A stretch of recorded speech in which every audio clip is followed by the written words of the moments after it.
No Brasil tem mais de 300 povos indígenas e que eles possuem direitos garantidos por lei. Mas será que essas leis são realmente cumpridas? Hoje nós vamos falar um pouco sobre a Política Nacional dos Povos Indígenas, seus desafios e suas perspectivas.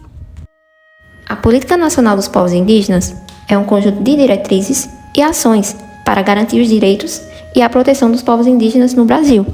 Seu principal objetivo é garantir o respeito às culturas, territórios e modos de vida desses povos, baseando-se na Constituição de 1988, que busca garantir direitos fundamentais e o acesso à atenção integral à saúde.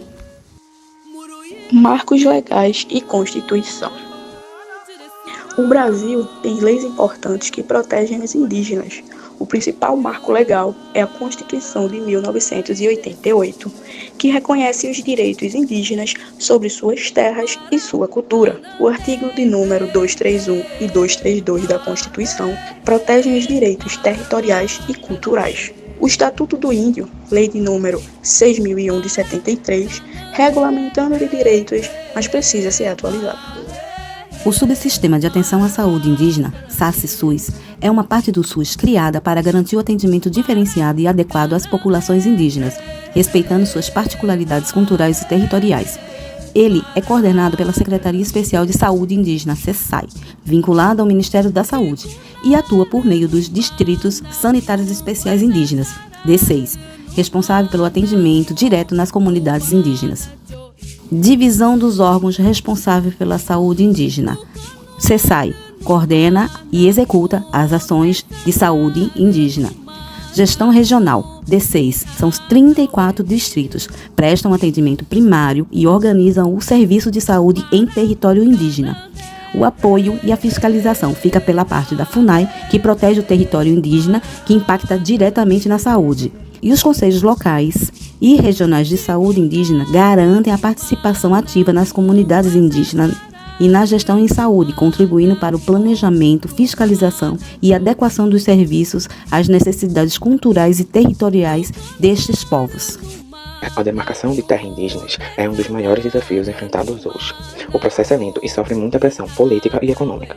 A demarcação tem sido alvo de intensos debates, especialmente devido à transferência dessa responsabilidade para o Ministério da Agricultura durante o governo de Jair Bolsonaro.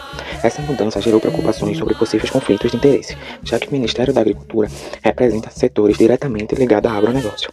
Em 2019, a medida provisória 870 transferiu a competência para a demarcação de terra indígena da FUNAI para o Ministério da Agricultura. Essa decisão foi amplamente criticada por entidades e especialistas, que apontam um claro conflito de interesse. Em resposta a essas críticas, o Supremo Tribunal Federal suspendeu a transferência, devolvendo à FUNAI a responsabilidade pela demarcação de terra indígenas. Proposta do marco temporal. Essa proposta para os indígenas no Brasil tem sido uma das questões mais polêmicas no debate sobre os direitos territoriais do povo. O conceito do marco temporal estabelece que os indígenas só teriam direito à terra se estivessem em posse ou em disputa contínua desde a promulgação da Constituição de 1988, ou seja, terras que foram perdidas ou invadidas após essa data, mesmo que tradicionalmente ocupada pelos indígenas, não seriam mais reconhecidas como suas. Algumas das consequências dessa proposta foi a restrição de terras, o aumento de conflito, prejuízo à cultura e à sustentabilidade e o julgamento do Supremo Tribunal Federal.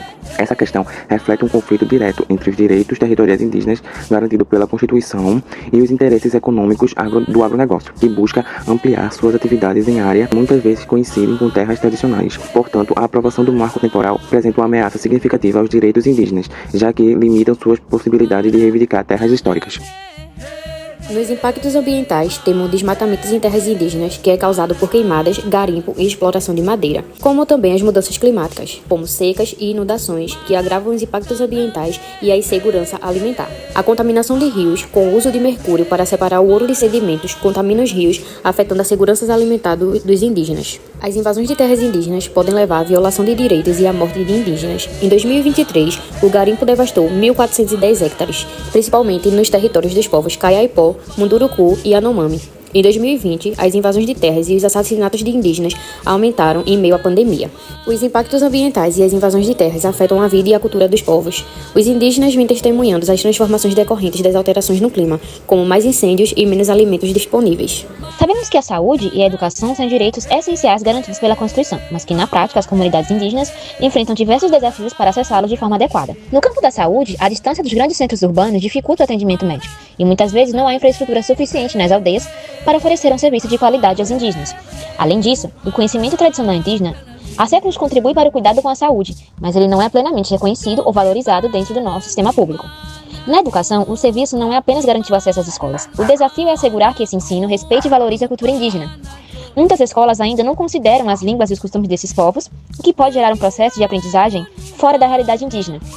Para que a educação seja inclusiva, é essencial que ela seja intercultural, que fortaleça as identidades indígenas em vez de desconsiderá-las. Assegurar saúde e educação de qualidade para os povos indígenas não é apenas uma obrigação exclusivamente do Estado, mas é um compromisso com a justiça histórica e com respeito à diversidade cultural. Esses povos foram os primeiros habitantes do nosso país, e eles continuam a lutar pela preservação de seus direitos e da sua identidade. Garantir que eles tenham acesso aos serviços adequados, sem abrir mão da sua autonomia e tradição, é um passo essencial para um Brasil mais justo e igualitário. Vamos falar acerca das dificuldades enfrentadas pelas mulheres indígenas nesse contexto. A mulher no Brasil já é um grande desafio, mas ser uma mulher indígena traz ainda mais obstáculos. Acesso ao atendimento público é muito difícil.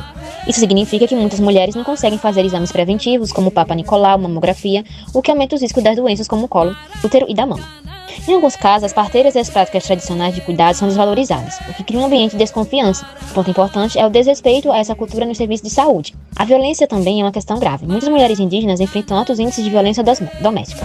Garantir o direito à saúde das mulheres indígenas vai muito além do acesso aos hospitais. Fica a respeitar a sua cultura, oferecer atendimento humanizado e criar políticas que realmente atendam às suas necessidades. Perspectivas para o futuro. Apesar dos desafios, há caminhos para avançar na garantia dos direitos indígenas. É essencial fortalecer as instituições indigenistas a dar mais voz aos próprios povos indígenas. O que pode ser feito? Apoiar candidaturas indígenas na política, fortalecer a FUNAI e outros órgãos, implementar programas de sustentabilidade. Por fim, conclui-se que os povos indígenas são guardiões da nossa biodiversidade e parte essencial da nossa cultura. Proteger seus direitos é uma responsabilidade de todos nós. E aí, o que você acha que pode ser feito para melhorar as políticas indígenas no Brasil? Obrigada e compartilhe esse vídeo. Vamos levar essa mensagem para mais pessoas.